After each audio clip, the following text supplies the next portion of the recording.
Hey guys, welcome to another episode of Around the World in Films, where I pick a country and I pick a movie from that country and we experience the country through the movie.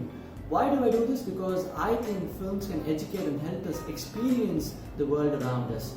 Today we are going to Cuba and we are doing that through the movie Fresa y Chocolate. Now I don't think I got the Spanish pronunciation right, but it means strawberry or chocolate.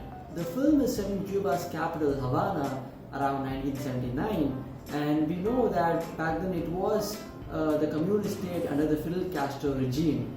There are two main characters in the film, Diego and David. Diego, probably around early 30s, is an artist. He's flamboyantly gay, is fiercely individualist, a devout Christian, and is against the communist regime. He is probably of sorts is the personality of the film. David, on the other hand, is a student. He's straight and he's a card-carrying communist.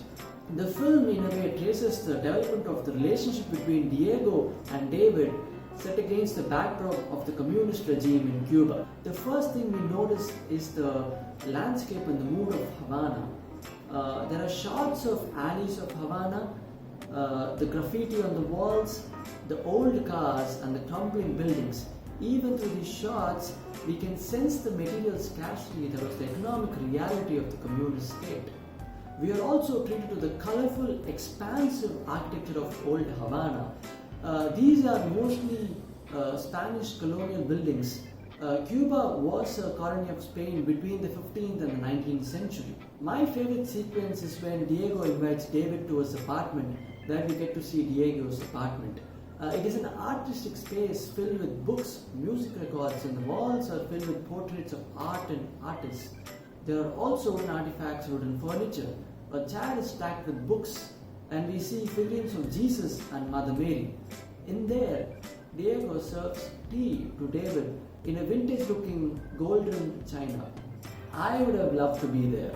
Another thing I really liked about the film is the relationship between Diego and Nancy. Nancy is a neighbor of Diego and they both have a sibling-like relationship, always looking out for each other. And finally we come to the symbolism behind the flavorful title. Diego notices David for the first time at an ice cream parlor. Diego has a strawberry ice cream while David has a chocolate ice cream. David thinks out loud, why would anyone have a strawberry ice cream when there is chocolate available?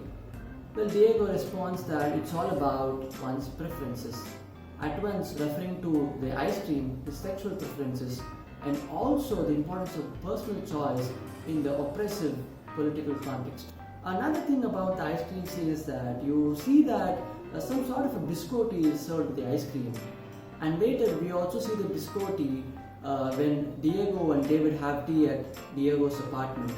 I later found out that it was called sponge husk in Cuba and it is often served with ice cream and tea or coffee. In fact, it's pretty common in other cultures too.